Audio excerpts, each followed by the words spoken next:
This is We Burlesque. Hi, I'm Bunny Wigglebottom. Hi, this is Ben Franklin. Hi, this is Joshua Dean. This is Bella Fire with We Burlesque, Season 9.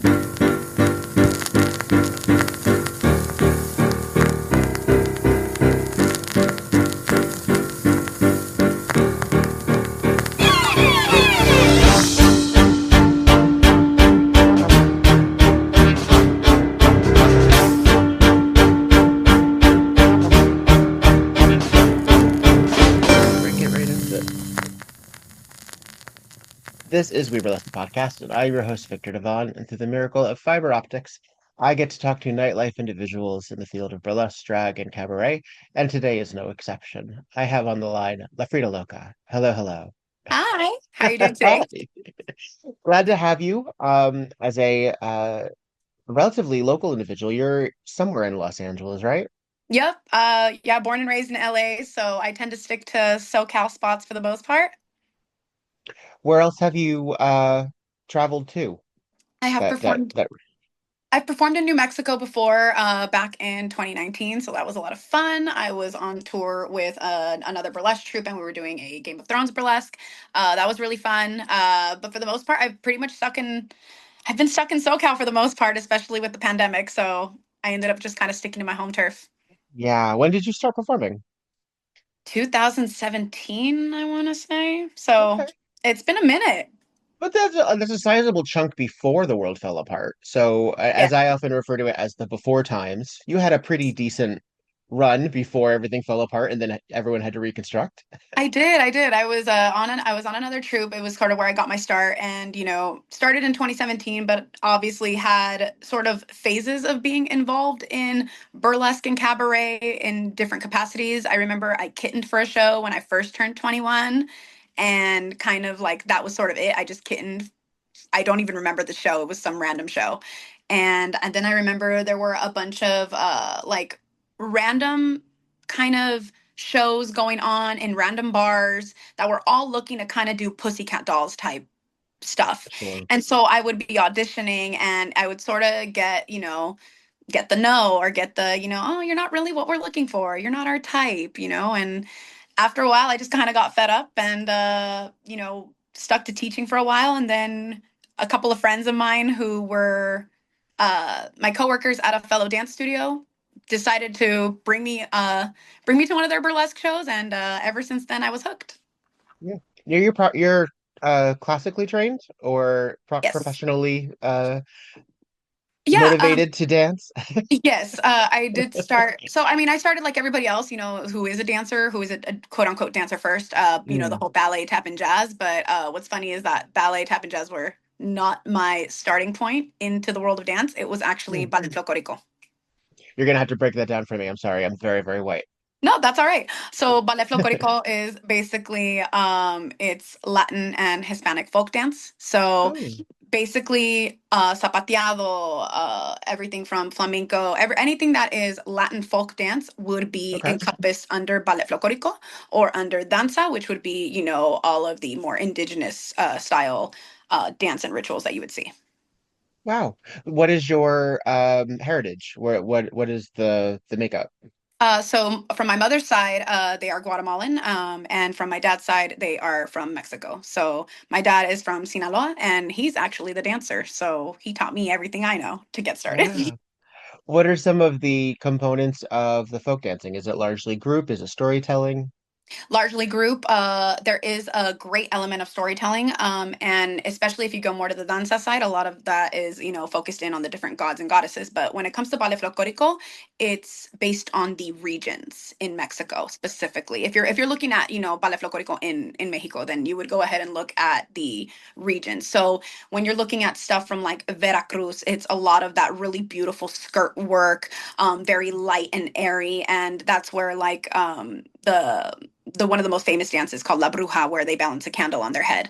Okay. That one comes from Veracruz, and then Jalisco is like the one everybody knows, where you see the colorful ribbons on the dress, and very high energy, high skirt work. And then you go into somewhere like Oaxaca, and the skirt work is less about the movement of the skirt and more about like the footwork, and it's more about like the storytelling. So it just depends on where you are and what style based on the region that you're doing, and if there is a story attached, then what is the story you're portraying. Mm. So I live in Riverside, which has a very substantial Day of the Dead celebration. It's usually Yes. on the Saturday closest to Day of Mhm. the Dead, if not on the proper date. And it's been so I try to go every year for the last how long have I been here? Since about 2019. So with the exception of the pandemic times. And what I've always really enjoyed is the pageantry, obviously, and the celebration is huge. People go Yes. all out, and you can tell that people work very hard on their attire. In addition to like the memorial side of things, where you go through the park and you see everyone's altars, but also just the I don't know, it's the reverence and yet fun, if that makes sense. Like there's also an element of fun to it, which one might not necessarily associate with, mourning or death or It's acknowledgement of true. those who have passed. It's true. And one of my favorite parts that is that they very frequently have I don't know the proper term for it, but it is they are usually dressed as cowboys, but they also are devils, and they will do like this group lasso uh dance, and it's so elaborate and so specific, and the music, it's not that it doesn't have um changes in the style, but since it's very I don't know how they know during the song when to move to the next thing, because it's not quite as it doesn't have the highs and lows necessarily of like a verse chorus situation. And I think it was very, very, very, very cool. Oh, it's all Um counting. It's all counting. And when you're doing it's especially in most styles, whatever you're doing on the right side, you're going to do on the left again. So it's always repetitive, and it's the number of mm, times you're doing a certain move. That's how you know. But yeah, unfortunately, that's the well, not unfortunately, but I would say that's the hardest part about dancing ballet folklorico for me is I have ADHD and I'm a terrible counter, but I count when I have to. And so that's sort of the thing, is making sure, did I do four on this side or did I do three on this side? And then making sure that you do the exact same thing on the other. And then there's usually a flourish move at the end to kind of like the exclamation point or the period at the end of the sentence. is it like partner dancing where you're facing the other person, or does everyone face away towards an audience? Well, Or sometimes I it mean, just that's how it it depends. totally depends. So like there are like a lot of the dances you can create them into partner dances, or they can be done as solos for the most part. When it comes to the choreography, there's like the traditional element of the choreography. Usually the paso, aka the footwork, will remain the same regardless, but everything on top can kind of be open to interpretation so long Mm, as the skirt work follows the rules of the region, if that makes sense. sure. A lot of times, what I usually do, and I talk about this when I teach character as well, and my sort of rule of three is that a lot of burlesque performers, as their core, will use either a background in dance, modeling, or acting, and use that as like the thrust of where their performances come from. There are obviously combinations. There are actor dancers, there are singer, there, and then also some people are singers. But I often find that the singers usually still fit one of those categories. Yes. And I had somebody say at one point, well, what about a costume designer? I'm like, well, again, it would depend, because if you're creating a costume and you're performing, you're doing it to the music, which is choreography. You're doing it for the character, which is acting, or you're presenting it, which is modeling. So I feel that that's still the case. As someone who has a background in dance, do you think that your strength in burlesque is that background, or do you fight against it? No, it's definitely my strength. I'm a dancer first and foremost. Although I was raised in a way where, probably because of my neurospicy, my parents didn't know what to do with me. I was someone who never sat still, so my mom put me in anything and everything she could just so that I could go to sleep when I got home, and To it exhaust was. you. Yeah, she was like, get this girl tired because she will stay up and run me rampant. And also, it was my grandfather's wish to not. They wanted to go and take me to like actually get tested, and my grandfather was like, "Well, I'm fine with you getting her tested, but like over my dead body, if you put her on medication, please put her in a ballet class or something." So it was my Mm. dad was like, "Why not folklorico? Let's go," and it started from there, but it kind of spiraled and. You couldn't get me to stop. So my mom then put me in acting, singing. She put me in dance obviously as sort of that to round out that triple threat. And then as I got older, she had me do beauty pageants. She had me anything and everything I could. I did show choir in high school, so you name it, I was doing it. Show choir like going to competitions? Oh yeah. I've Oh, heard it's cutthroat. in the SoCal scene, yes, it is very much I've so. heard. Yeah. Especially the more advanced you get, you look at schools like John Burroughs, and they definitely like they're very cutthroat. Yeah, I mean, every once in a while you'll see like a TV show or a movie where they focus on some sort of competitive uh, uh circuit for either kids or young adults. And I've heard that very often that it's all true. Yeah, It's that all that it's either sometimes ultra promiscuous, sometimes very regimented, sometimes very lax, depending on parental supervision. And yet kind of I mean not just not soul crushing, but like fulfilling in a way of like pride of getting yes. through it and the success of it. But I that's demanding. definitely, yeah, I definitely didn't think my mom thought that this was going to be my career. She definitely wanted me to be a doctor or a lawyer, and that was her two options she gave me. And unfortunately, just she really, really wanted to dance when she was younger. I know that it was something she always wanted to do, but unfortunately, with my family situation, my grandmother immigrated here and had to leave her behind. So Mm. there was no money for to put her into dance class, especially not in Guatemala. And coming here, she didn't take her first dance class until she was in college, Mm. and I think that was her way of sort of living vicariously through me. But I don't think she thought that it would go this far, but she's definitely proud of me, and she fully supports everything I do now. She's Oh. my number one fan, along with my dad. Ironically enough, he just can't come to the shows. He can't, or he's not allowed to. Or he Well, doesn't feel he can because he personally wouldn't want to. he has been to basically he's gone to all the burlesque and chill shows because he knows that I don't strip at that venue, Mm, or mm. not at that venue, but with that troupe. But he has for sure said if there's ones where you are going to be removing your top. He's like, can you either let me know when that's going to happen? Otherwise, I won't be there. But he usually won't go to anything where I'm soloing, but he has gone and supported my online shows during the pandemic. And he just, pays the ticket and, lets my mom watch it. And he'll watch up until a certain point. And once he sees the first layer come off, he excuses himself to go grab some popcorn. That's fair. That's more than reasonable. Uh, as someone who then found themselves doing shows during the pandemic, and online, was that fulfilling to a certain degree? It was definitely the first time that I didn't feel like I was being policed on what to do or had to fit Mm. the exact theme. I could do what I wanted. And it was the first time I ever got to even have a taste of producing. I got to produce one online show during the pandemic, and it was my own, and it was, great. It was a lot of fun. It taught me a lot.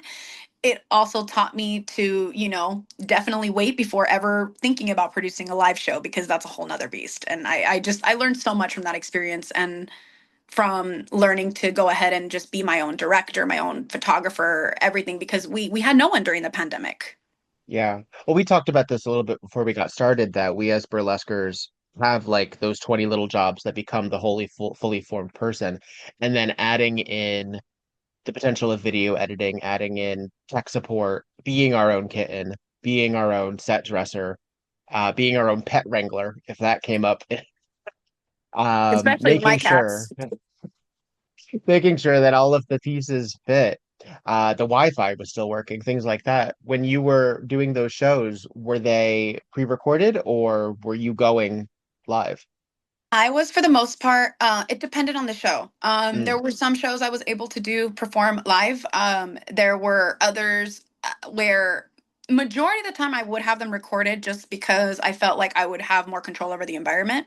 mhm. Um, I think specifically the shows that I very much would do recorded were anything where I was doing either like wax or where I was balancing because I tend to do the candle balance a lot or my bottle balance. Like those I would go ahead and pre-record them just because I would feel a little bit better not having to rely on so many outside things that could go wrong.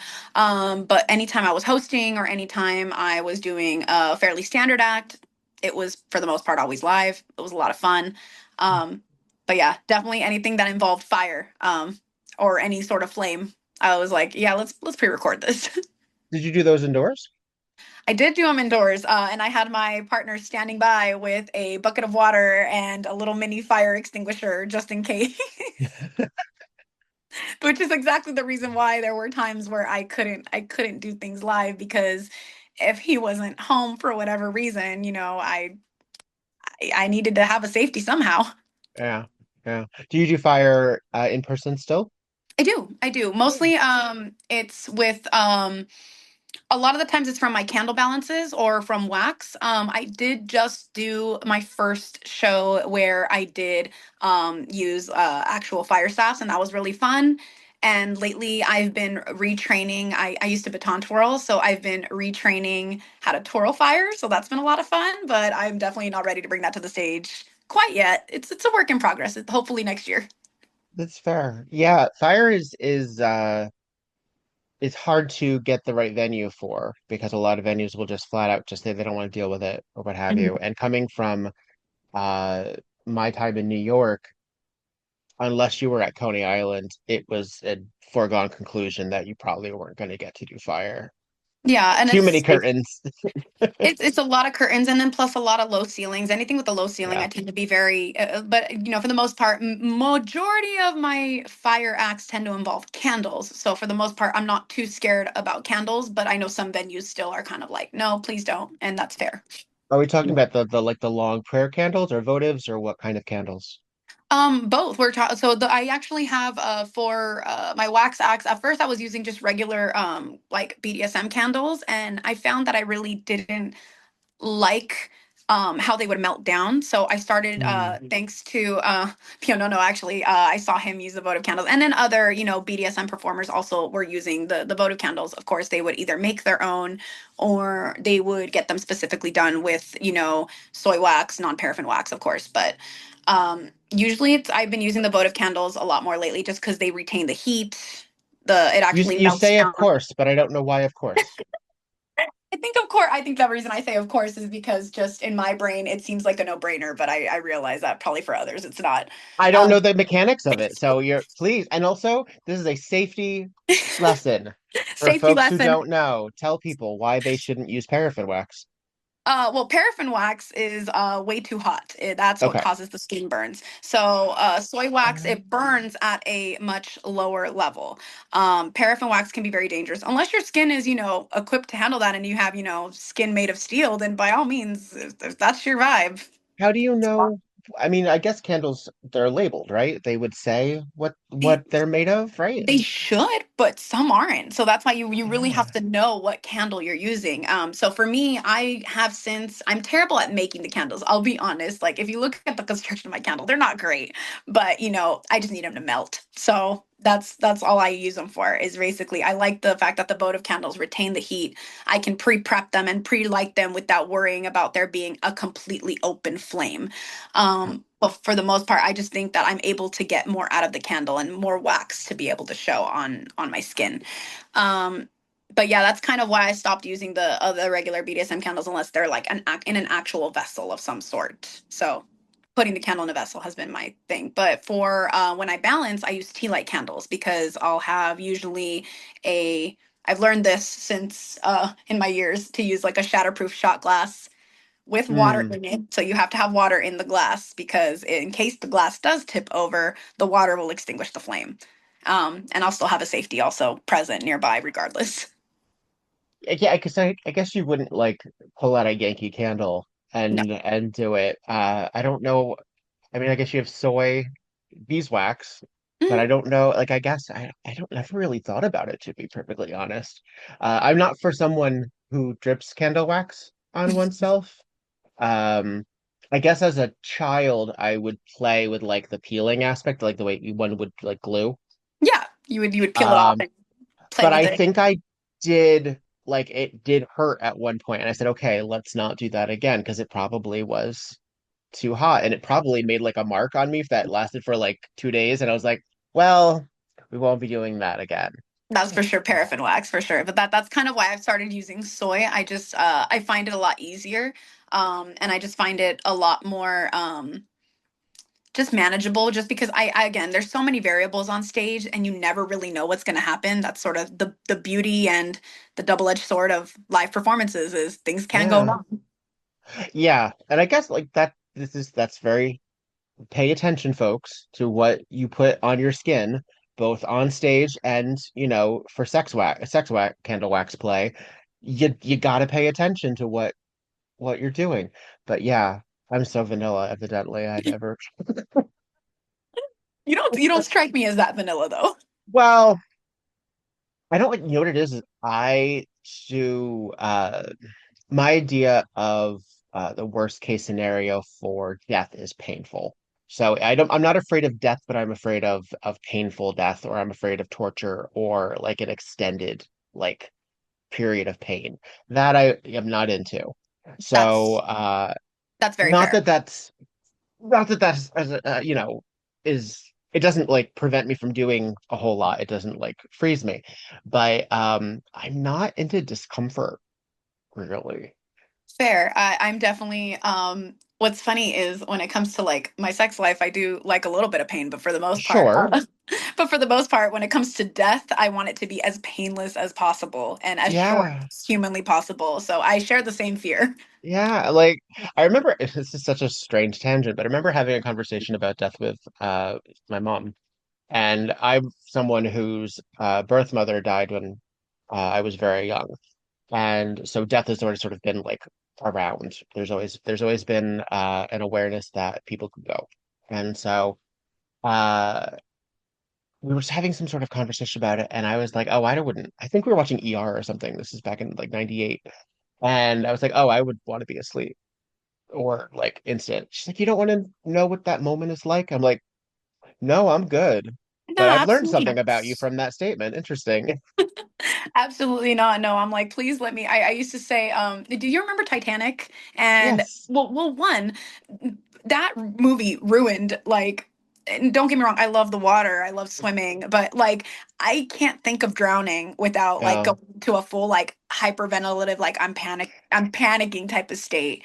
But I loved the fact that Rose got to die in her sleep, and I always said, when I get older, I just want to die in my sleep. I want to die in my bed having the best dream in the world, even better if it's a sex dream. I But love that that was your takeaway from Titanic. I was like, let me She die gets of to sleep. all these people drowning, drowning and dying slowly of hypothermia. Like she gets to die in her sleep. That's so nice.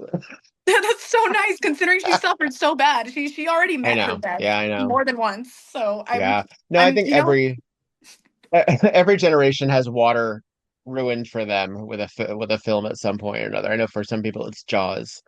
or So Or Poseidon for others. I know everyone that's yes. I know for my brother, he's a few years younger than me, and Poseidon ruined that for him. And we still went on a cruise like growing up. So I'm like, I don't even know how we did that. I guess what I don't even know what would today be.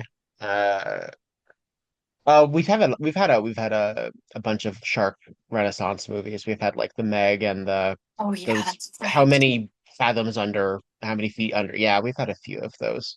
Oh yeah, Yeah, water's so many scary. feet under. Yeah, water is Yeah, very scary because we haven't even water's scary. discovered. I feel like we have what's the percentage of the ocean that we haven't discovered yet? Isn't it like It's something high up crazy? there. It's Yeah, like it's I high want up to say it's there. more than 50%, but yeah, we don't know what's down there. So Yeah, I don't know if we're meant to know.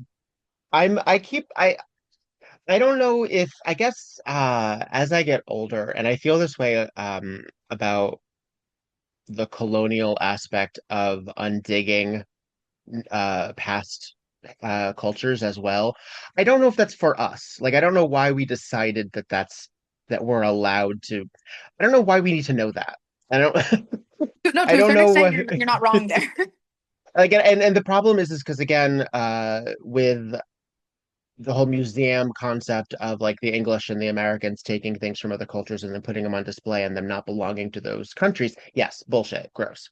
Um, but the thing is that I don't know why we feel entitled to know that. Like, I don't know why we feel entitled to even space to a certain degree. And like, I just sort of feel like, why is that our business? Like, I feel like we have so many other things that we could be doing. True. And I understand human curiosity, like I get it, but I think sometimes human curiosity is used as an excuse just to not deal with the present at Well, times. with what's actually happening, and I think there's this sort of difference of wanting knowledge versus wanting to actually obtain an object. So like for me, Hoarding. yeah, Yeah, hoarding it. So it's totally fine to dig. For me, I'm like, okay, if you're gonna dig up the option because you want to, the option, the artifact because you want to learn about it, great, learn about it. Then give it back to those people. Why put it in a or like fund why? the people to do it themselves. I Yeah, mean, why? that would also be cool. Like, Yeah, because I know a lot of ancient I know a lot of like especially like civilizations. Obviously you're talking about like the Maya, the Inca, the Aztec, and yeah, all the other many indigenous tribes in Mexico that are still around but don't have access to those parts of their history because it's been stolen or it's been dug up by others in power, and then they hoard those artifacts instead of either a like, hey, why don't you look at this, why don't you interpret this, and then teach us, so that way, because I'm a big history buff, and I'm under I follow the idea that if you don't learn your history, you're doomed to repeat it. sure. So I'm all for everybody learning, but stealing is where I sort of draw that line, and so that's sort of like where I think it's good to go ahead and continue to find knowledge, whether it's space or the ocean or anything. But yeah, there's a limit, and there's a certain thing that is not our Yeah. business I don't, oh, yeah, until it it's just is. like if it's going to take that much effort, maybe it Really. shouldn't be. Well, it also, yes, we are doomed to repeat history, but we keep repeating the same 100 years. So I feel like let's focus on that before we go back that much further. Like, What was it that Courtney Kardashian said to her sister oh, when she dropped that earring or whatever? It was the oh, kid yeah, people are dying. people are dying. Yeah, yeah. People There, are dying, Kim. I always, I mean, I wasn't a Kardashian watcher, but I guess Might the have read. equivalent of that would be America's Next Top Model. It's like some people have war in their countries, as I recall that being said. It's like I just want you to Yes. realize some people have war in their country. We And could you we were could late we for could a edit go that word. see. It's okay.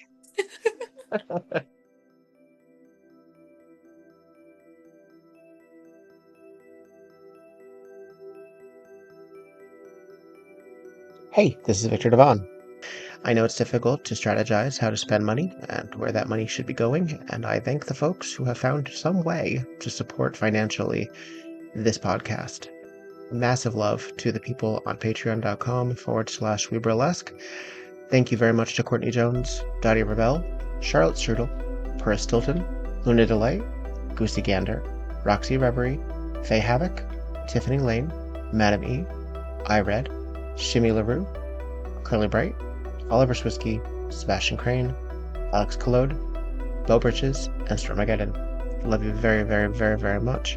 If you would like to support the podcast, you can go to patreon.com/weburlesque, and I promise you those dollar bills go to servers, to advertising, to actual real costs, including WordPress, GoDaddy, and people who need my money. So thank you very, very much for help supporting the podcast, and thank you for amplifying the voices of those upon it. Love you very much.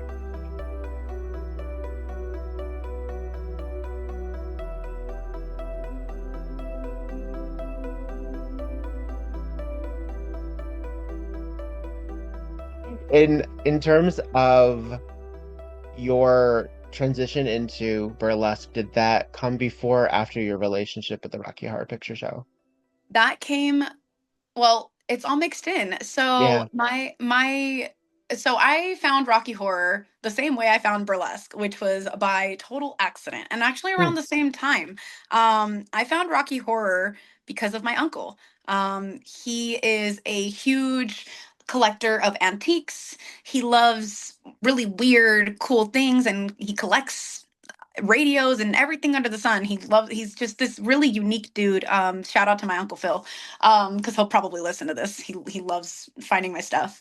But we found this movie at his house. And it happened to be the Rocky Horror Picture Show. My brother found it, my younger brother. He was, I believe, I want to say maybe 4, maybe 5 years old at the time. So definitely not the age to be watching it, but him and my god brother, who is my Uncle Phil's son, they were big movie heads and loved to steal his movies and go watch them without his knowledge. So they Mm. stole the movie and brought it to our house and we watched it. I was completely weirded out until I saw Columbia and I fell in How love. how old were you? If they were 4, I was 7 at the time. Okay. And I think that might have been one of my first queer crushes because she was so sparkly and so cute. And I didn't know if I wanted to be her or be with her at 7 years old, but I didn't have This that is switch. that is the real queer awakening, isn't it? That is it. Yeah. It's probably one of my first queer awakenings. Besides Bring It On and those two siblings. I mean, I couldn't get enough of those two siblings. But when it I came can to see I can see a relationship and okay, there's things in common. yeah, there's a lot of like really weird things in common with there. But I discovered Rocky Horror through him and through watching that, and then 2 years later, my mother was with me at a baton twirling competition in Vegas, and we were staying at the Tropicana. This was back when they still had that, like, I don't. It wasn't what show was at the Tropicana? I don't remember what it was, but there was a showgirl show at the Oh, Tropicana um in the early 2000s. I want to say this would have been 2020. This would have been 2004 or 5, maybe even 3. It's a while back, and I don't remember yeah. the exact show, but there was a show there, and she was told it was a dinner show, Okay. and she decided to bring me along with her. And what's funny is even the people at the door were like, "Oh, is she Oh, your guest?" was it the Folie Bergère? Yes, it was. There you go. See, Wikipedia, you come through again. Thank you Yeah, for that that. was damn, December 24th, 1959 to March 28th, 2009. That's a Yeah, good run. Talk really about the though, la and I talk was about the so last showgirl. Goodness.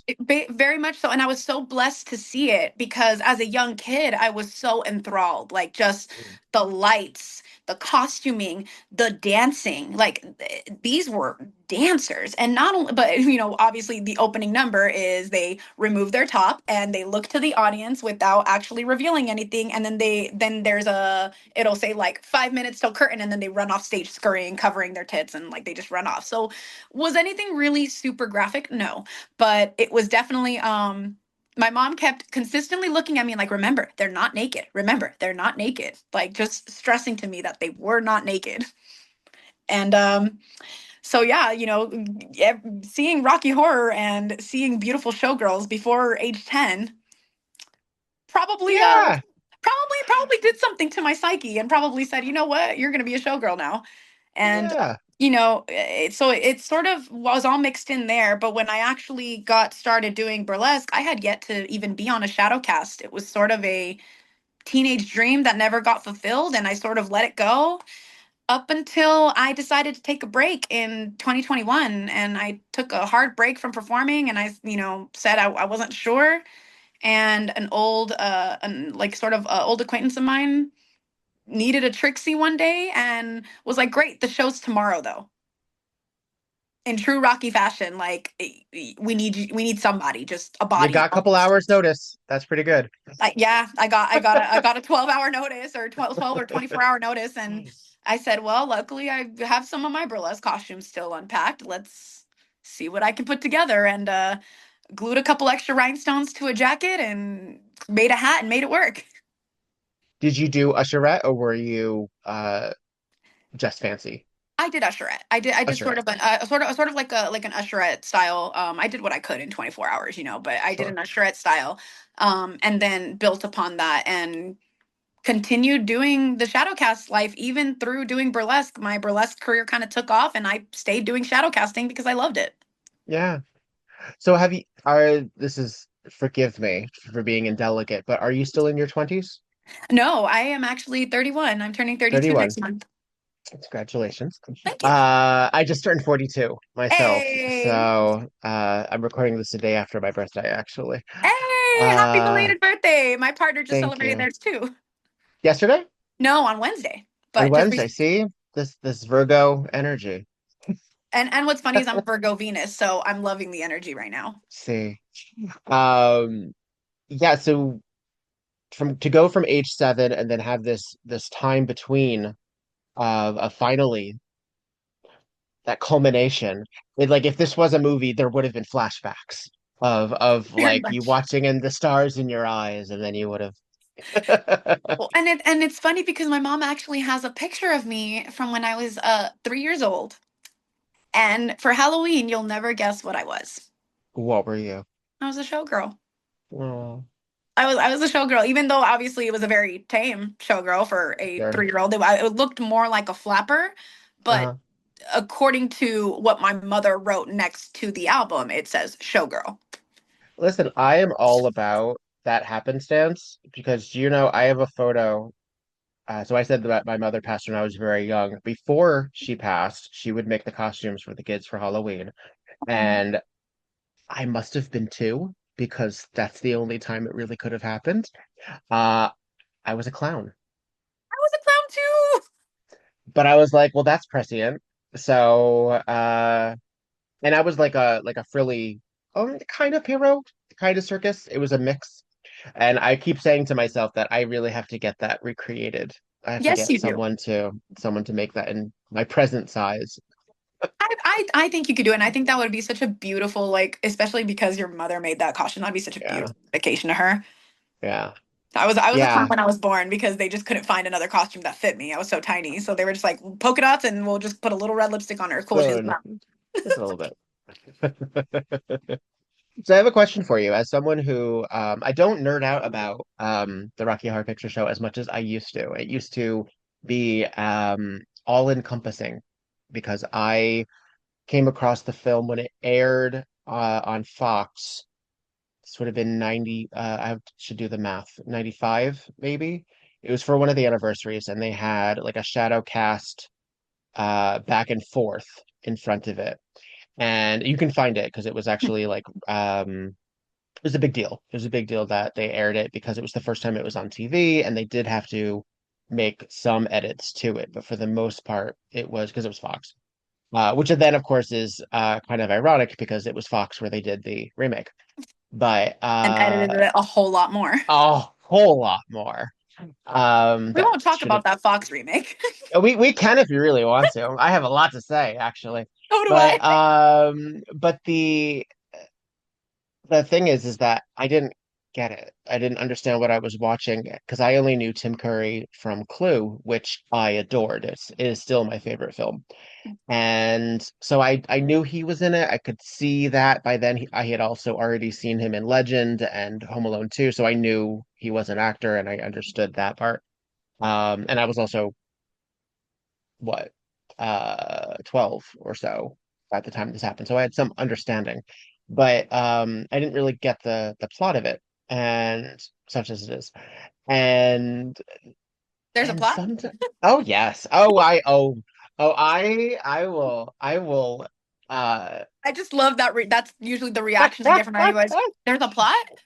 I know. No, I will talk about the literary nuance of the Rocky Horror Picture Show and on end, don't you worry. I will intellectualize the fuck out of Oh, that silliness. I love breaking it down, especially with the changes from the original stage Oh, musical into sure. the movie. And oh god, there's just so much to talk about when it comes to Rocky. Well, because it has lore, and that's Hmm. the really cool thing also is that I still find it fabulous because I follow a lot of Instagrams and I still follow like the Sal Puro documentary, Facebook, and things like that.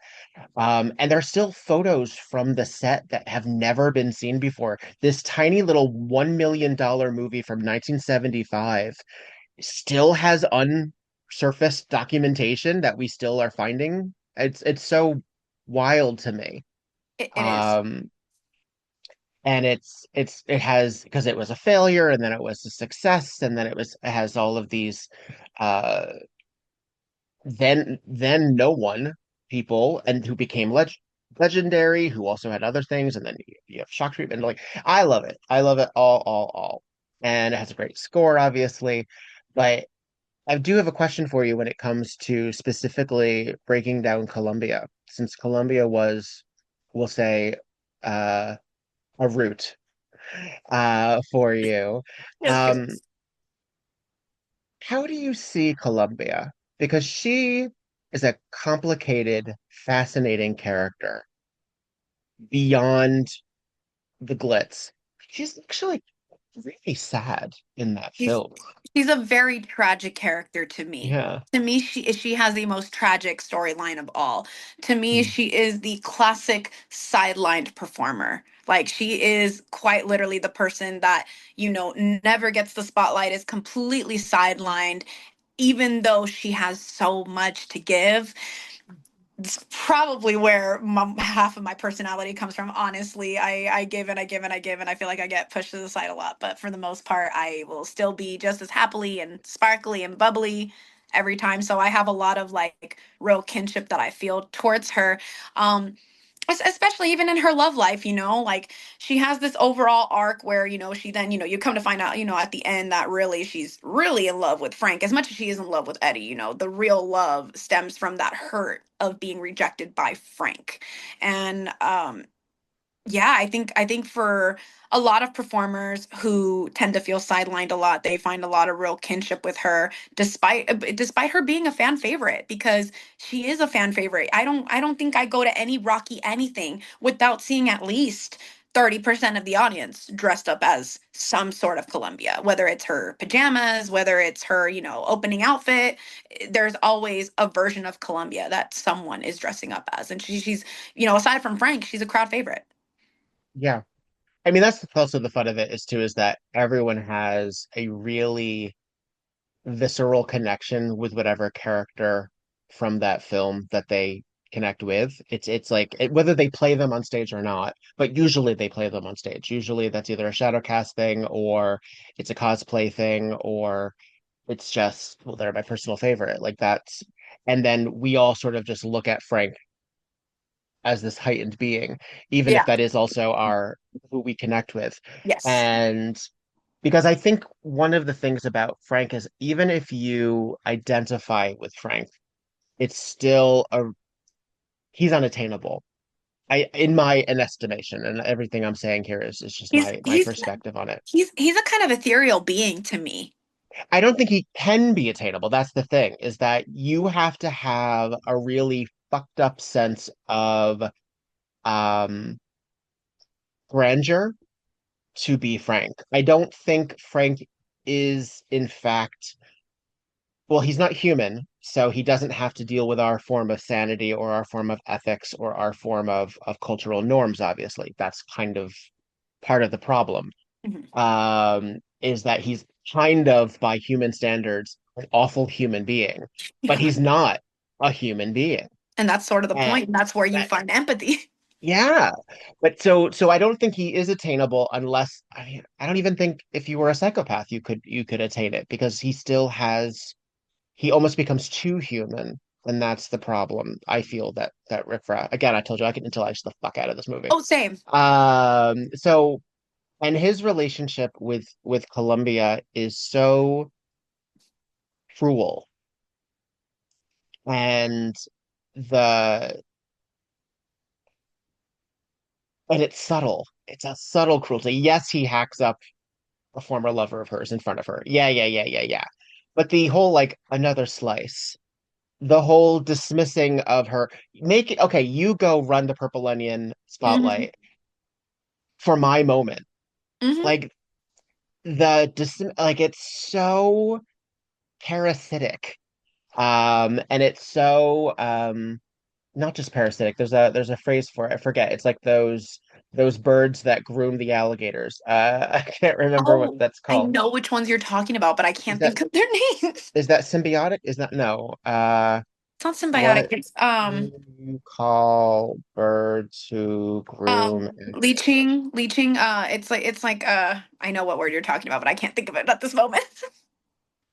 Oh God, what is that called? And people at home don't yell it out at me. I can't hear you. Neither can I. Uh, pair bond, family bond, flock bond, and grooming, preening, preening. Is that what it would be called? Preening? That's the actual. I just call it leeching. That's fine too. Oh, interesting. A lot of animal that what they refer to as social grooming, and unfortunately, the right wing has sort of fucked up that word. It often is a precoital activity. It's kind of like foreplay. Yeah. Well, especially when you're trying to form a relationship, I can definitely see that. It's sort of a that manipulation of, of the relationship dynamic.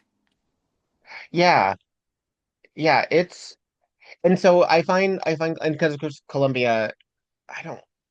They call her a groupie, but she's not a groupie. Like, But she wants so hard to be a Transylvanian, and yeah, she never will be hmm because as much they, as she tries, as much as she embraces, as much as she grows, whether in her sexuality and in her awakening, it doesn't fucking matter. And that's the sad part about it, is it never matters in the end. yeah. Do you think if she hadn't screamed that Riff and Magenta would have taken her with them? I don't think so. I definitely don't think so. I Yeah, definitely don't think so because of her loyalty to Frank. yeah. I think And sh if she would have, here's what I think would have happened. I think mm, if she wouldn't have screamed, I think if she would have somehow left the spotlight and then gone with them, then maybe she needed to make a mm. choice. And I think the problem with Columbia is that she didn't make a choice. She couldn't. I The don't, I choices don't. were made Again, for I, her. I think, I think she's too human as well. I don't Mhm. know if she could. I don't think she would survive in No. transsexual because uh Riff and Magenta are also elevated beings to a Mhm. certain degree, where ethics are not. I mean, they kill Frank, obviously. They serve Eddie up. They have this debauchery that's um I think beyond Caligula. Like it's sort of I definitely think she could have escaped though. How? okay. I've still been pondering that for so many years, but I've wondered like, okay, well, what if she would have like slowly Irish exited out of the theater? Could she have been in superheroes? Could she have gotten a verse? Absolutely. I think that's reasonable to think about. I think, and I love superheroes, but I think there is room to consider that if you're going to have everyone reflect on what they've been through, give something to Dr. Scott Mm-hmm. That's because true. he's been through it too. But and I know what I'll because Brad and Janet are us. They are who we are supposed to represent for the show and therefore the film. But and because Columbia dies, therefore the final tragic figure in that, in my estimation, is Brad, because he's the one who's sad. He doesn't know what to do with himself. He's learned things he can't go back. And Yeah. Janet seems way more cool about it. Well, because I think for Janet and I think for women in general, we learn to hold two truths at once. And we're okay with that for the most part. I think men, for the most part, this is just in my Sure. experience, a lot of men have a harder time with that. They have a harder time especially straight men, dealing Sure. with the, oh, am I attracted? Like it's sort of like I love this dude on IG who he talks about, being bisexual and, he's very hot. Like he's attractive as fuck and he loves going on, I don't know if it's chat roulette or something, but he'll start the chat and then it's always the straight dudes that are, holy shit, I'm not gay, bro, but you're fucking hot. But Yeah, but if and he's like, hey, no, you don't need to be gay to give somebody a compliment, and it's true. But I yeah, think Brad is having that moment where he's just like, am I gay? Am I gay? yeah. Is this gay? And it's kind of like, who cares if it is?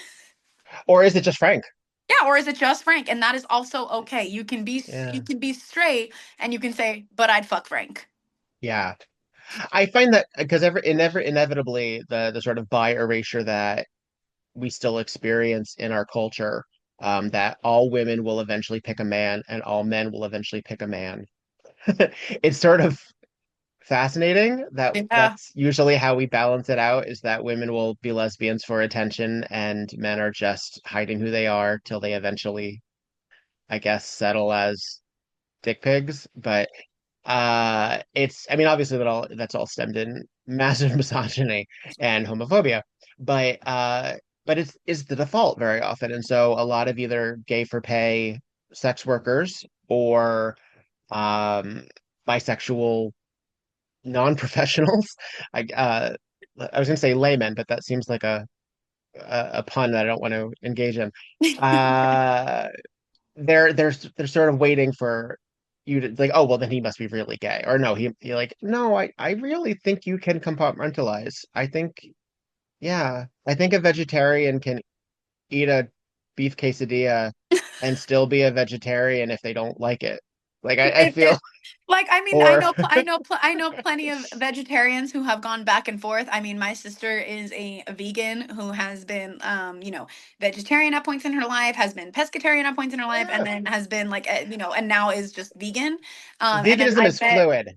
yeah, and then I met people who, started off as, omnivores who are now fully vegan. I've met people who started off as, vegetarians who are now omnivores. Like, I mean, people change, people flow in Yeah. between. And I think as someone who is bi and as someone who came out after, I came out after I was married, and as a poly individual as well, like my life was never seen as, oh my God, I get married and here it is. That was what I was taught. But I learned even pre-marriage, I was like, yeah, marriage is not the end. Marriage is just Mhm. the beginning. Because if you think marriage is going to solve all your problems, if you think a partnership is going to solve all your problems, it ain't. There's still going to be more problems.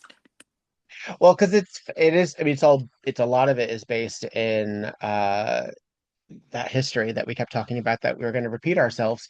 And a lot of it had to do with property, and a lot Mhm. of it had to do with Inheritance, basically. inheritance. And what is that called?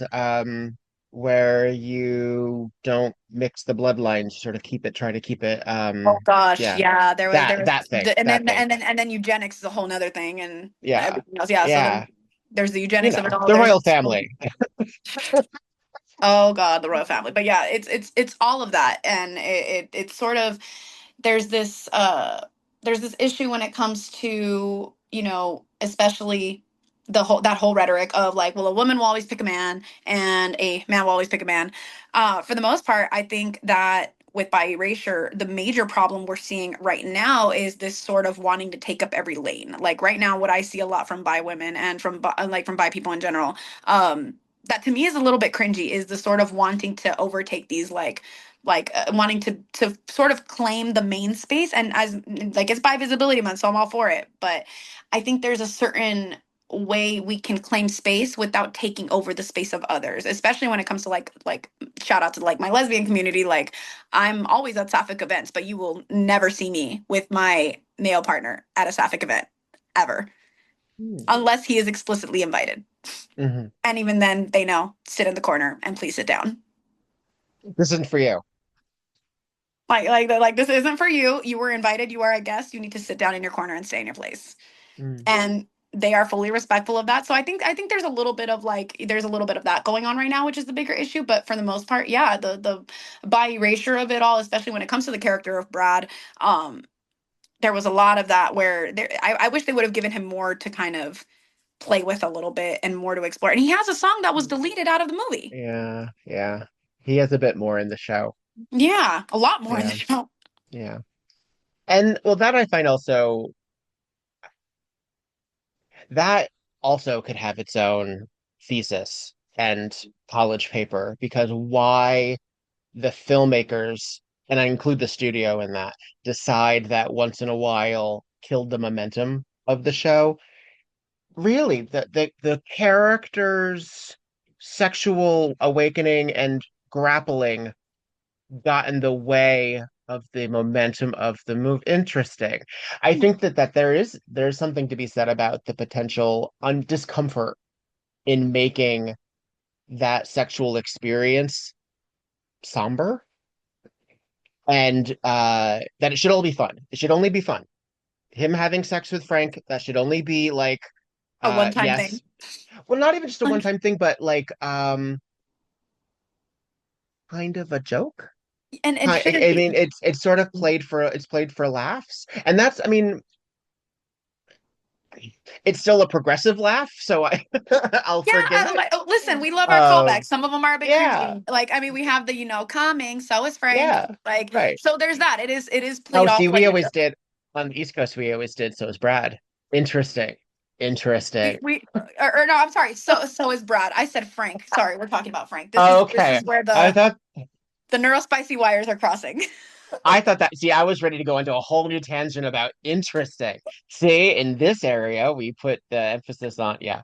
It's Brad. Um, It's Brad. I'm just neurodivergent and forget my words. but I mean, and so, but I mean, and then in in the original US cut, they also cut superheroes, where also Brad is grappling.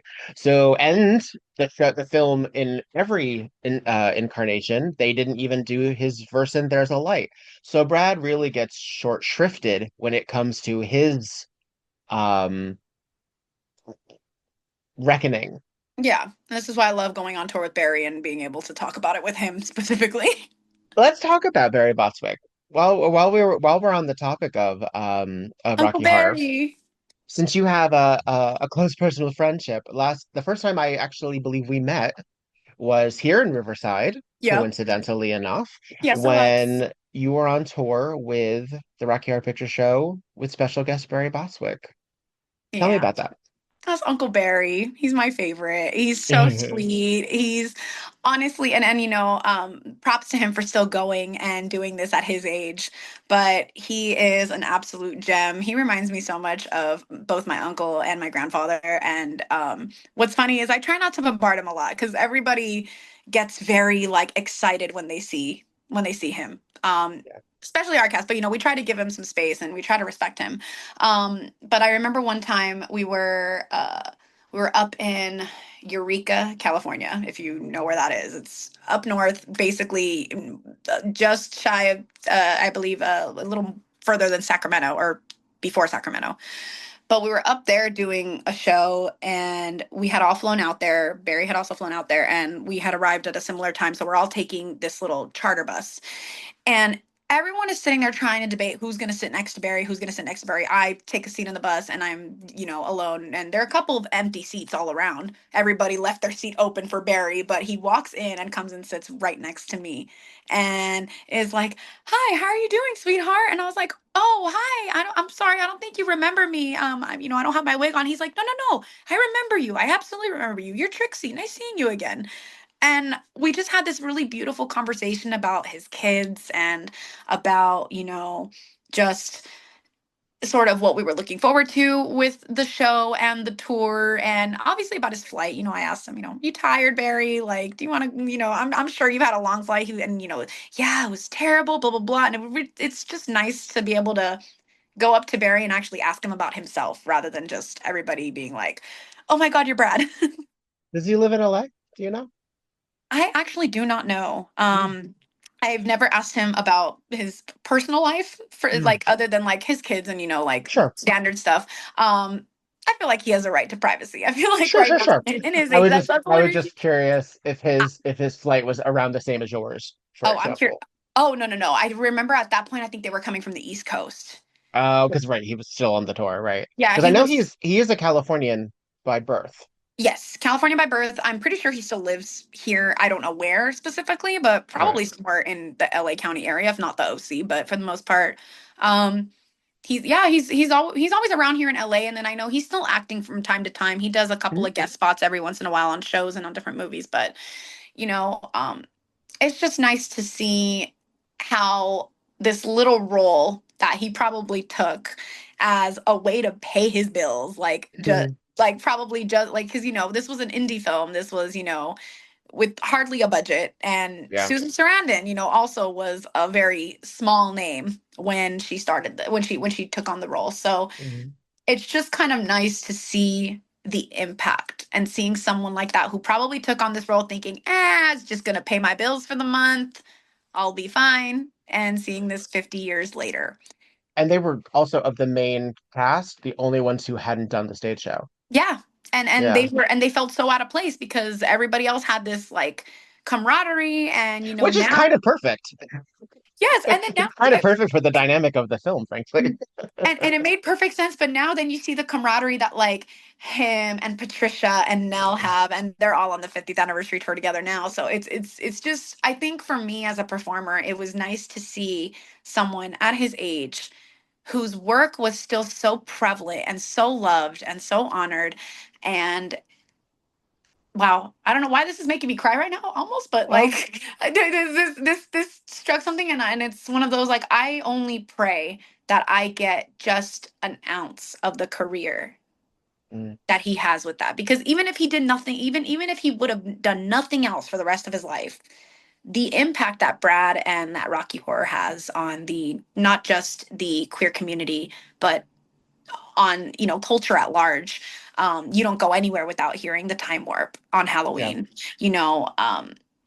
You see these lips, and people know Mm, that's a Rocky symbol. So it's the impact of that, and I only hope that I can be a part of something that has that much impact 50 mm, years from now, whether mm. that's a tiny blip of a name in some random index somewhere, or if it's something of what he does. I just want something that is powerful and lasting in my career. It was very cool because I had met him years earlier, but when the husband and I went to the theater to see, so for folks at home, this was a live viewing of the Rocky Horror Picture Show as introduced by Barry Bostwick. So he spoke beforehand. He actually even sang a little bit of Once in a While. He bantered with Larry Vizel, who is the fan club president and my former cast director, actually. Mhm. Um, And our also a tour fan. director. And I had met him when he did a charity event in Nyack, New York, and it was his first real return to the Rocky Horror Picture Show. And it was purposeful. It was for a charity. It was also when he was right around when he was starting to do promo for the FDR uh film that he did.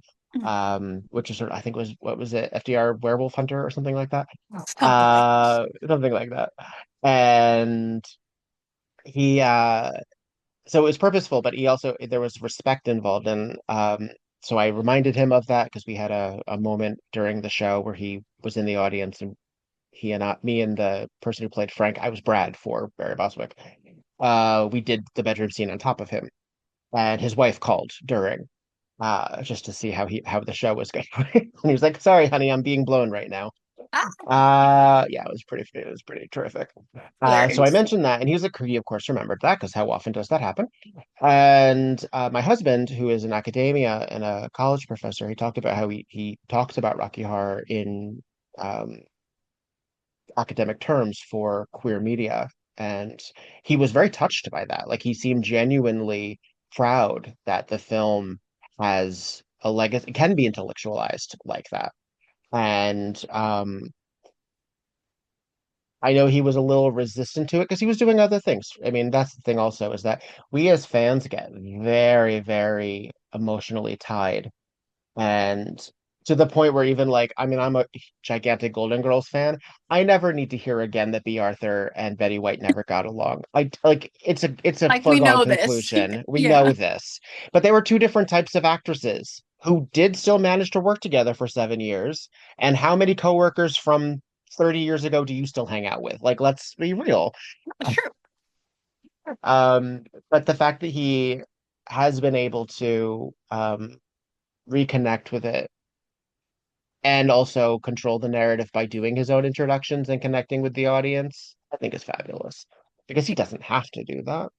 No, he really doesn't. And I think that the audience really appreciates it. I think the fans truly appreciate seeing him year after year and coming in and, being that face that is consistent. Mm. Because, like, Patricia, gets to come out when, on certain legs of the tour. But again, travel and, with health and everything, I can understand why that's so hard for Well, her. she lives in Europe too. Like Yeah. she So actually doing lives in. yeah, so doing a US tour is a lot of work for her. Mm. That's a lot of travel. That's 12-hour to 14-hour flights. You're talking visas with everything going on right now, I can only imagine the strings they've had to pull. But, Yeah. Barry being that consistent face is something that we as the US audience, I think have really grown to, I don't want to say expect, but we find like, I don't even know the right word to use, but sort of like it's like coming home. Mm, And it's nice to see that same face year after year, because I know mm, even when I started, I was like, oh, like, do other cast members tour? And they were like, well, yeah, but mostly it's Barry. And yeah. so that's where the like nickname kind of came, at least from our cast. We call him Uncle Barry, like, because it's just sort of that like, it's that constant reminder, it's that consistent face, and it's like coming home. Well, I mean, if you really consider about it, because as part of the New York con, we had Sadie Core and a few of the other um, Transylvanians that were Hmm. able to be there, including, oh God, I think Lindsay was there. Hmm. Um, Perry Bedden was always game. And Perry Bedden actually came to the Home of Happiness actually for a show at one Oh, okay. point.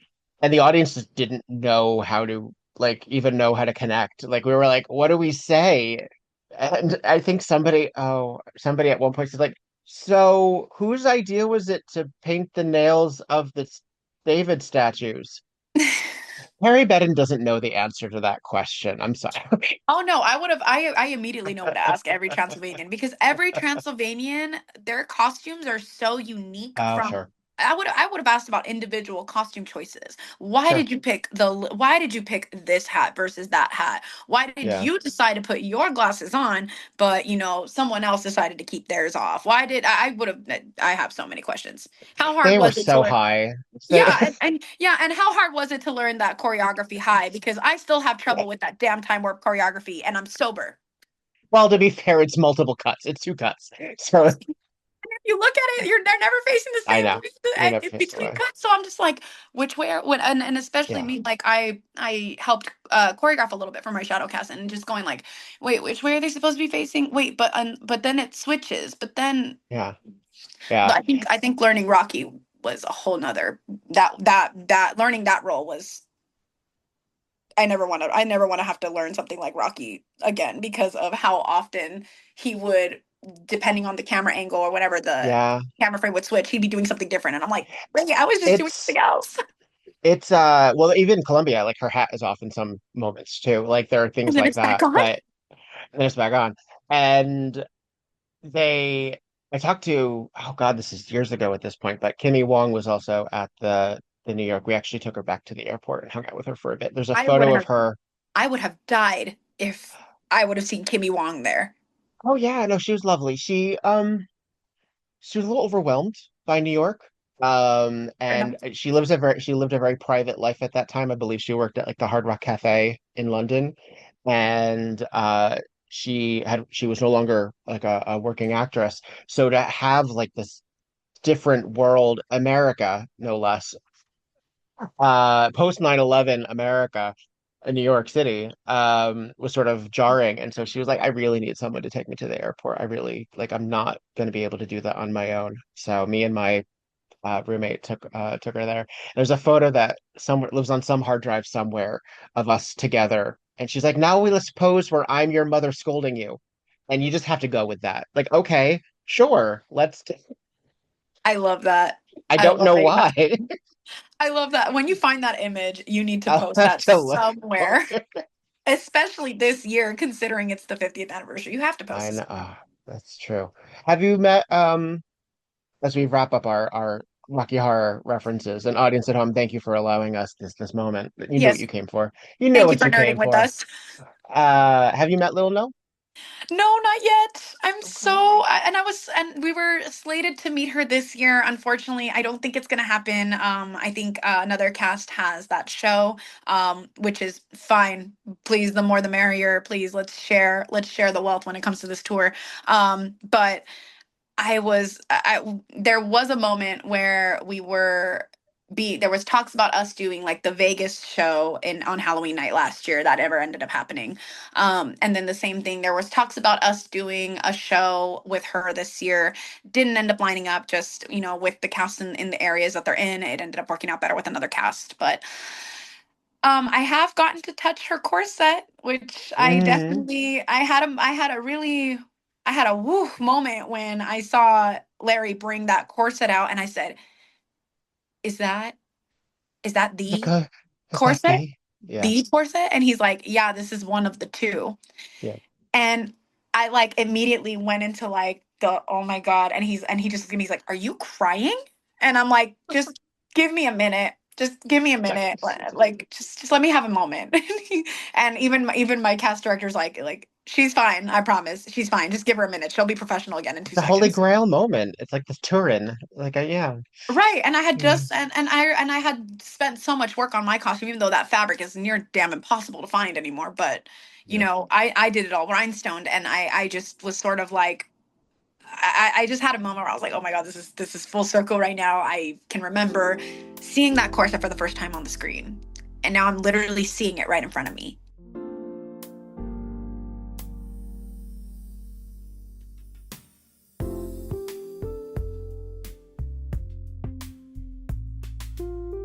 Hey, this is Viktor Devonne, and I like socks. I've always liked socks. In fact, I like socks so much that I don't match them because life is too short. Not because life is too short to find the other one that matches it, but because I want people to see how many socks I have. And I don't always take off my shoes, but when I take off my shoes, I want you to see at least 2 examples of the quality that I am drawn to. And that is why I shop at Foot Clothes. You can get 10% off your first order at footclothes.com and enjoy the luxury, style, and utter ridiculousness that is Foot Clothes. I encourage you to do so, and I want you to do it right now. And I want you to feel comfortable not having those socks match. Get into it. Feel right about it. Take pictures. Make some money off of it. I don't need to see it. You can send those the way that you need to. But you have fun out there. That's footclothes.com. Promo code Viktor Devonne, lowercase, all together.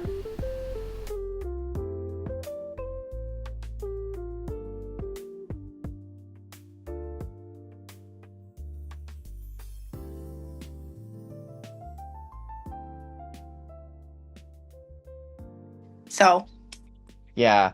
It was interesting to have that experience, because I think it did shape some of my convention, because it was that bridge between community theater for me and what would eventually be being in burlesque shows. And it was still very scrappy and very homegrown.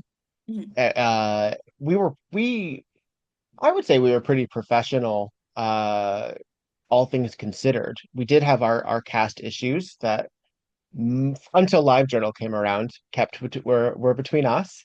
Now, Uh, what cast does not have issues? well, we were a lot of, I mean, also if you consider we were a bunch of different crayon boxes of a neurodivergence flavor. Yeah, And we're also young. I was 18 when I joined. We had 30-year-olds and yeah. 18-year-olds and 30-year-olds in the same, back and forth. We had different lived experiences. Oh yeah. A lot of us were fucking each other. It was also a very heteronormative cast. I was one of the very few gay characters with very few gay, or queer male performers in that cast when I first started. Yeah. And it only got gayer, which is interesting because when I talk about that, like, you have to really consider then there's a bunch of therefore straight people making a bunch of gay jokes. And Yeah. you have to deconstruct that. You have to be like, okay, so what are we doing here? Who is this for? And I wouldn't say I necessarily had the wherewithal at that point, but one looks back and goes, oh, Like maybe well, I should have done something there, but I should have said something. Maybe I should have said something. But yeah, it was an incredibly important year. I did 7 years of that. and I can't ever consider trading it for anything because I would not be here. And I don't mean that beyond literally to a No. certain degree, uh, because I met the people that I met and I did the things that I did and I learned about me the way that I did. Yeah. So, I know I know for me it helped me get back to performing because I almost up and done quit performing. And I mean, I get it. I mean, who was it that who makes it well, Matt Finish makes all the best memes for us show ponies on the planet, but he always loves to make fun of like the performers that are like retiring. And I'll uh, admit I was that person going like I'm done. I don't want to perform anymore. And then coming back and doing Rocky was what made me get the itch again. It was I didn't want to be consistently on I didn't want to be the rat on a wheel. I wanted to make sure that I was performing because I still loved it and not just because it was a paycheck. And I think there's that I think there's this like kind of wall that every performer hits after a while that you've been performing for money for a long time. You're like, do I still love this or is this just my job now? And so I know Rocky or helped is me just come. routine, or is it just routine even? Yeah, or is it Because just routine? then, yeah, Because that's what Rocky did for me coming back. Doing Rocky during my break and then continuing it even as I've come back to burlesque. It's the constant reminder of why do I perform? If it's not for money, what is it for then? And it's because it's love, it's community, you know, it's the ups and downs of it all. Even the stress that comes from Rocky, I have started appreciating it more because what happens when it's gone? yeah. But you get money for this? No, not oh, well, not Uh, for Rocky, but I mean, for burlesque, we milk as much as we can out of the we audience. do what we can. We do what we can. As someone who then returned to burlesque, what would you say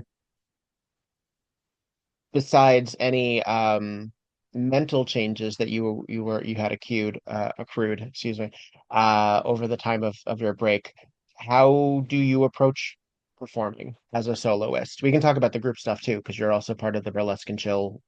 Is there a troupe title? Is there a troupe name for y'all? Not as I mean, it's just the burlesque and chill dancers. Like, so Dancers. we're just a troupe. I mean, I know the band just got their name, so I They mean, who did. knows? Maybe we'll get a As name of soon. as of the time of Jade, they didn't have a name when I interviewed Jade a couple of months ago. So it was funny that suddenly They have a name now, yeah, and it's super cute. But yeah, no, I mean, if lady, if you're listening, we need a name. I just think about it. I mean, even if you were the Burlesque and Chillers or the The burlesque and the chillers. the Burlesque and Chill Dancers. We gotta Yeah.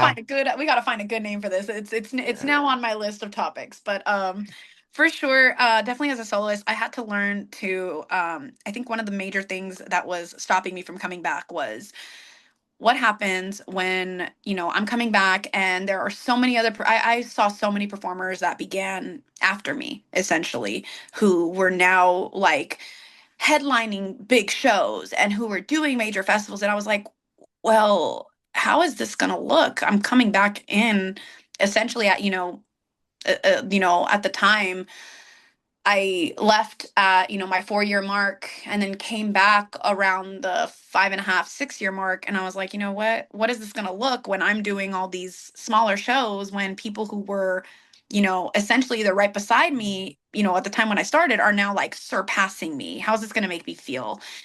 And I had to learn to one, run my own race. And I think looking at other performers in the industry as well who were right beside me, but also had, bigger names. I started looking at what they were doing or people who had been in the community for so many years. And I started looking at numbers and I went number crazy and I went analytic crazy. And I kind of started realizing, you know what? Doesn't fucking matter how long you've been in this. There are a lot of girls who have been doing this, or even performers in general, not just girls, but all of our show ponies, there are some who have been in the industry 10 years and have, 500 followers. And then you have some who have been in the industry for 2 years and they're racking up 3,000 to 4,000, 5,000 followers or more, or some of them even crazier at like 15. And I just learned to one, run your own race, and two, to just start to get comfortable with things not going your way and Mm. that's okay. Live performance is that. And I had to start reminding myself people are coming to pay for the live performance. They know what they signed up for. it's not going to be perfect, and that's all right. And it's learning how to go with the flow more, I think, is the newest approach that I've taken, because used to be so like, I would get so hard on myself if something didn't go right, or Mm. if a prop failed, or I didn't reveal on time, or whatever the case may be, 101 things. And I think I just learned to kind of pay less attention to the noise and just be more present. As Mm. cheesy as that sounds. I used to black out on stage a lot and never remember my performances, and I have now been able to not black out on stage, which has been, I think, my biggest accomplishment, is not being able to black out.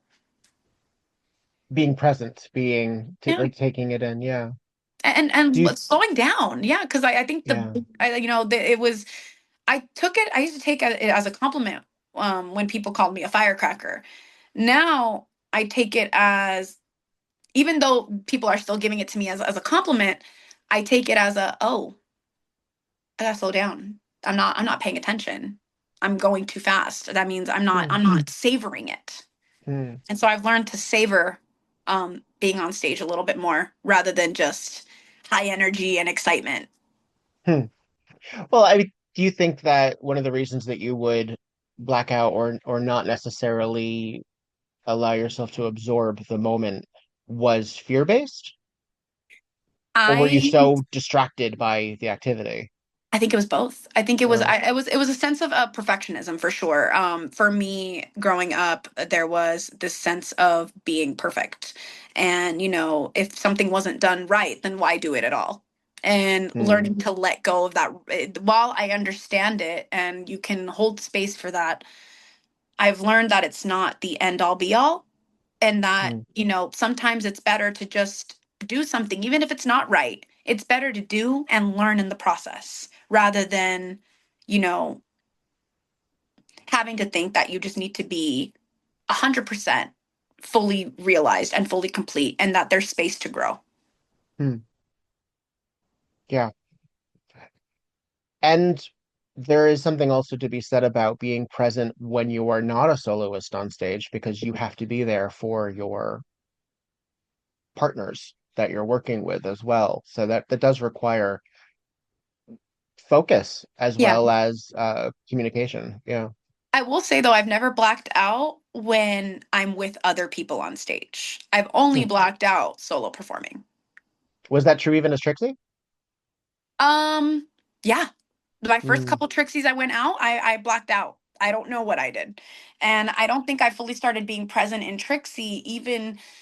I don't think I really started fully being present in Trixie up until maybe, I want to say maybe the second tour I did.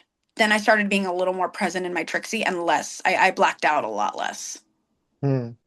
And then this I mean, year I for realized I haven't blacked out at all, and I'm kind of grateful, and I'm just like, please let this keep going. yeah, yeah. I mean, and I have to admit, there were times where, I mean, there's a little Judy Garland in all of us, where, our behaviors to cope on stage can get in the way as well, whether that's alcohol or substances or some other coping device that prevents us from fully engaging. And we can miss out on like a lot of really great moments that we could later reflect on. And there are a few where I overshot the alcohol in my 20s. And I was like, I wish I could remember that show. Don't remember that show. And it kind of sucks because I worked really hard on putting that show together. And I'm sure I was great. And I'm sure it was a lot of fun. And in some cases, there's even video, but I don't want to look at the video because I'm afraid of looking at the video. But I'm like, yeah. And that was true also. I mean, that was true in Rocky. We had our share of uh substance users. Oh yeah. Some kept it very private, and some were very like, why can't we all just get drunk before the show? I don't understand. What's your problem? I think Uh, what's funny is, with my cast, that's exactly why it became a dry cast, is because of there were too many incidences of too many people getting way too drunk before a show, and it was like, all right, dry cast until after the show. and then that's hard too, because also a lot of us are on different medications, and a lot of us are on, different adrenaline rushes and how you respond to substances in different circumstances is a very different thing. And that can include like your gummies. Like that doesn't even I'm not even referring to like Coke here, people. Um, I'm referring to things that are actually good for you or will help you chill or will maintain you.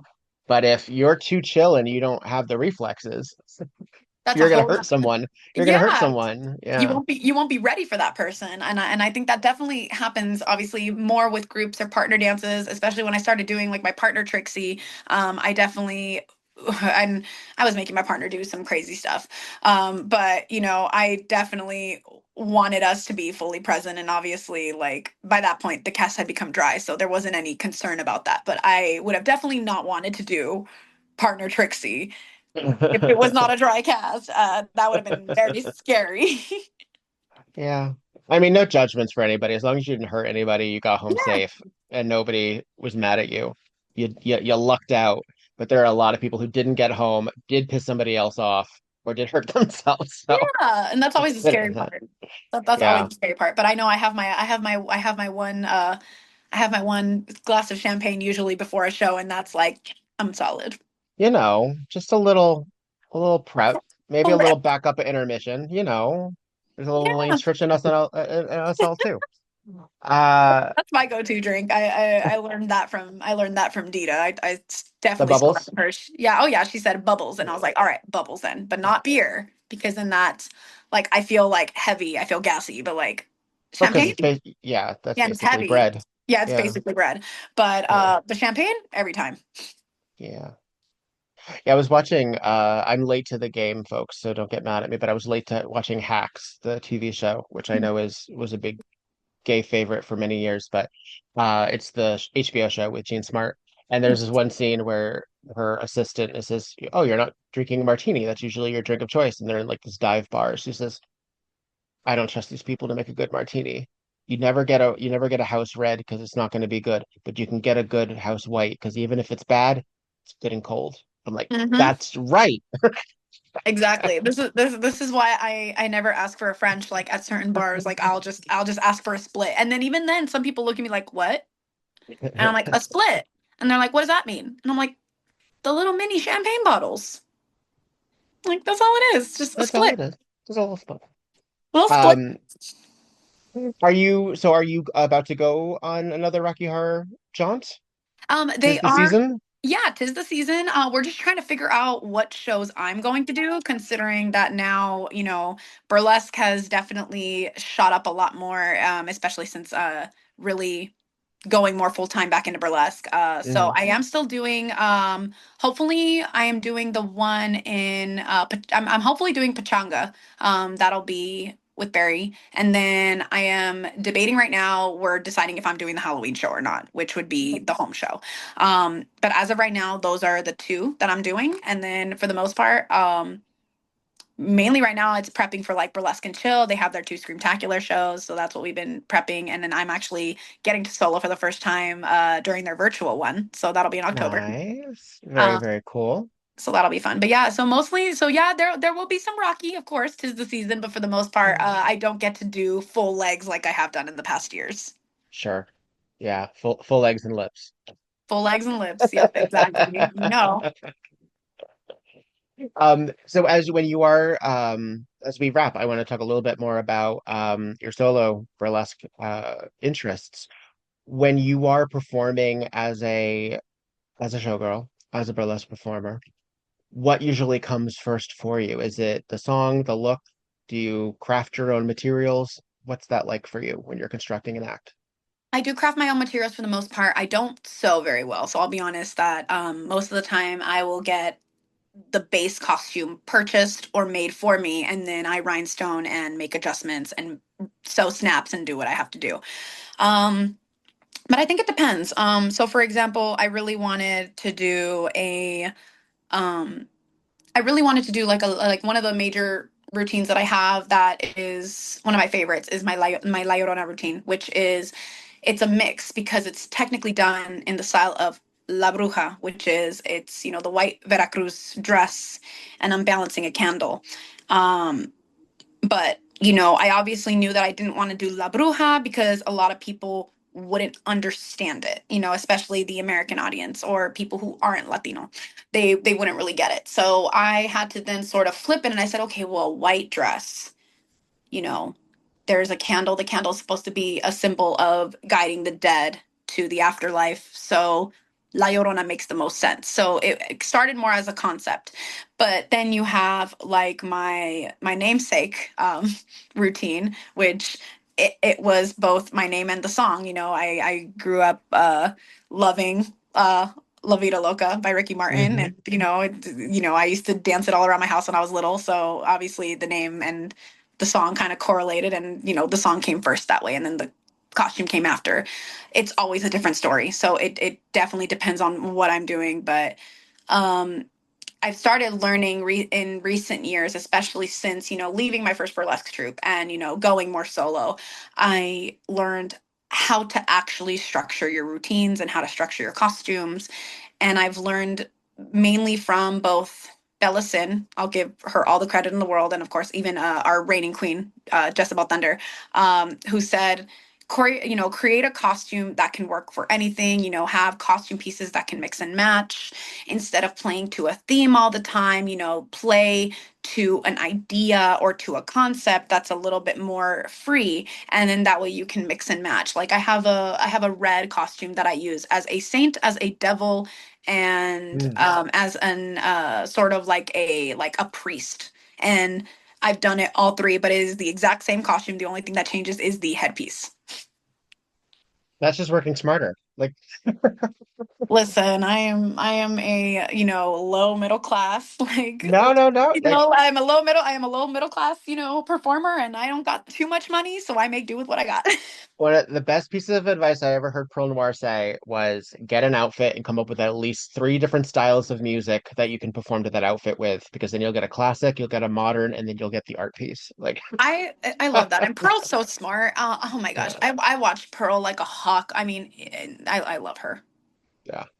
Did you Absolutely. have I can chop this if this is a portion of an area that you don't want to talk about, but did you have a mentor specifically, or was that related to the I basically like the burlesque troupe that I was on for sure was definitely like my sort of my schooling. But what I will say is they didn't teach me how to dance. It Mm, was, yes, obviously burlesque is a style that you have to learn. And, it's not like when you're just choreographing a random dance routine. The burlesque has its own style and its own you have rules that you do have to points to learn. hit. Yeah. Yeah, points to hit, of course.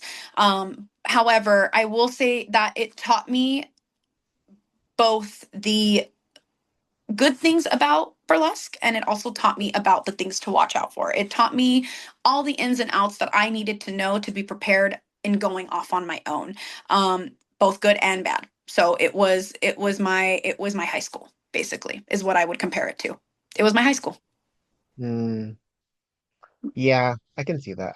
I mean, I have a similar feeling about Home of Happiness in that regard. Is that Yeah. that I mean, ironically, I was in high school when I joined Home of Happiness, but which is also really interesting too, because you came into Rocky Heart as a fully formed adult, and I Yes. find that to be uh, a unique storyline actually for folks that I talk to who also do burlesque. A lot of folks, Rocky Horror, either shadowcast or attending the live events, that was a route. That was a teenage or young adult or early 20s storyline. So I find that shows perhaps that you were more prepared emotionally to For, go through the for rigors.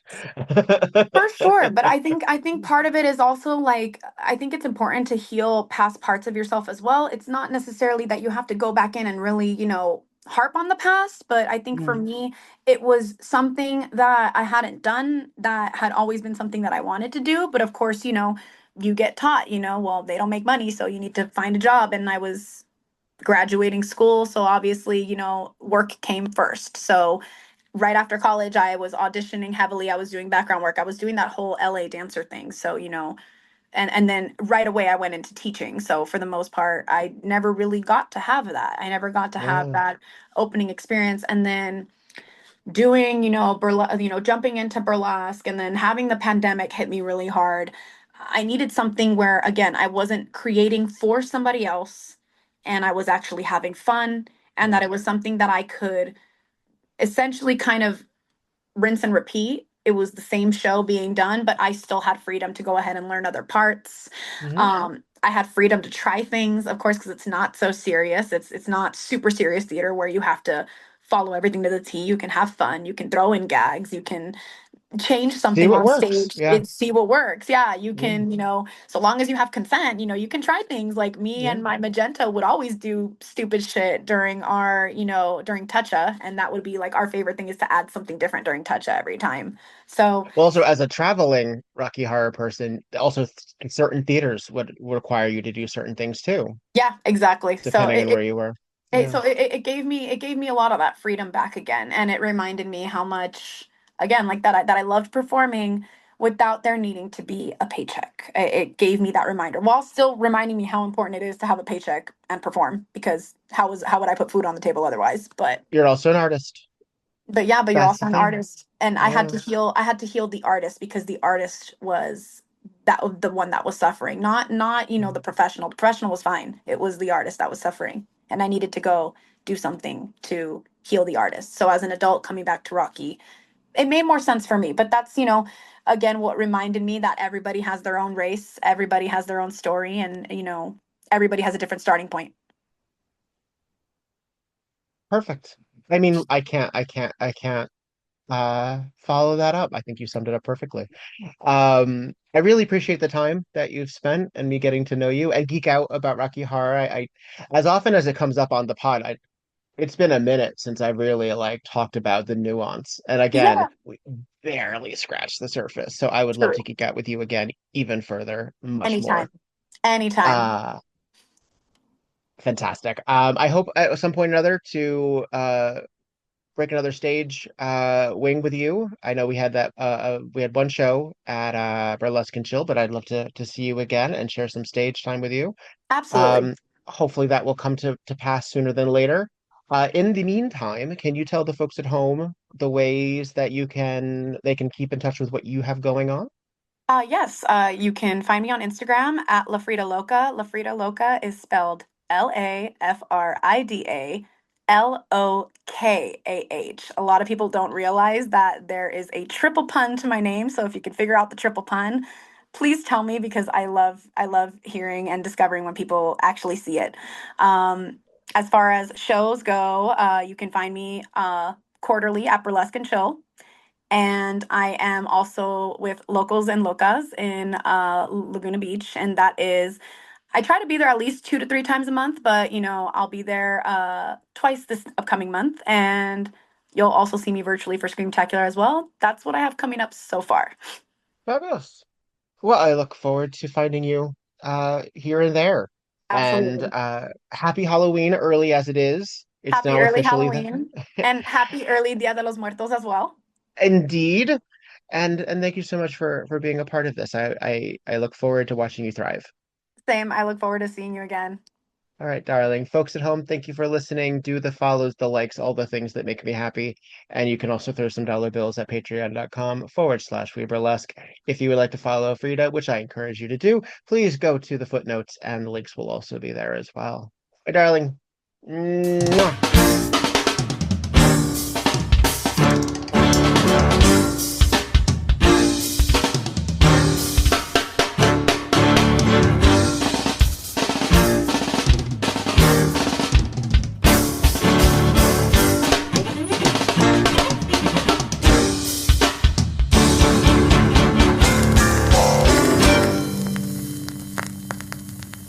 We Burlesque the podcast, created, developed, and edited by Viktor Devonne. Podcast artwork by Logan Laveau. We Burlesque the podcast cover art photography by Atticus Stevenson. Theme song, On a 45 by This Way to the Egress, used with permission. All incidental music via Pixabay under the expectation of fair use. Please visit WeBurlesquePodcast.com for notes on this and every other episode. Follow We Burlesque and Viktor Devonne on just about every platform, and support the podcast via patreon.com/We Burlesque. Don't got the cash? Please follow, subscribe, and give 5 stars on every platform you can get your hands on. It really does help. All original material is owned by Viktor Devonne and White Elephant Burlesque Corporation. All other material is property of their respective copyright. No infringement, while likely, is intended. This episode, and all episodes thereafter, are in memory of Lucky Charming. Miss you, friend.